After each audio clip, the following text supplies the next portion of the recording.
ಏನಿದು ಆಶ್ಚರ್ಯ? ಎಲ್ಲವೂ ಕನಸಿನಂತೆ ವಾಸವಾಗುತ್ತಿದೆಯಲ್ಲ. ಎಲ್ಲವೂ ಕೃಷ್ಣಮಯ. ಕೃಷ್ಣ, ಈ ನಿನ್ನ ಮಾಯಾಸೇನಾಗಾರವನ್ನು ನೋಡಿ ಬೆರಗಾಗುವನಲ್ಲ ಈ ಚಲವಂಕವಲ್ಲ ಕವರೇಶ್ವರ. ಕುತ್ತಿಗೆಯನ್ನೇ ಶಾಸನ ಮಾಡುತ್ತಿರುವ ವಸಂತರೇ ಕುವರ, ದೇವಿಯ ಧರ್ಮ ಸಂಜಾತ, ಹಸ್ತಿನಾವತಿಯರಂತ ಸಿಂಹಾಸನವೀಶ್ವರನ ಭವನಕ್ಕಿಂತಲೂ ನಿನ್ನೀ ಭವನವಂತವೇ, ರಮಣೀಯವೇ, ಶೋಭಾಯಮಾನವೇ. ಸಾತ್ವಿಕಿ ಕೃಷ್ಣನಲ್ಲಿ ಶ್ರೀಕೃಷ್ಣ ತಿಳಿಸುತ್ತಿರುವುದು ಇನ್ನೇನು ಎಚ್ಚರಗೊಳ್ಳುವುದು ಅಲ್ಲಿಯವರೆಗೂ ಈ ಪೀಠದಲ್ಲಿ ಬಂದಿಸಿ.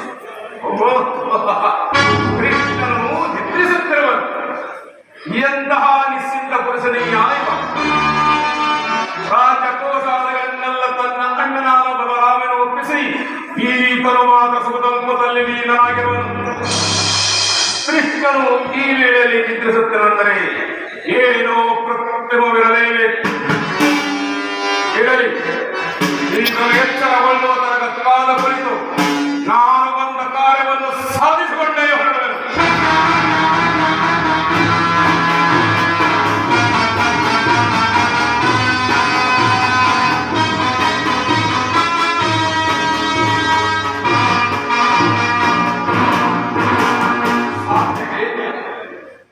ನಿನ್ನಲ್ಲೊಂದು ಮಾತು.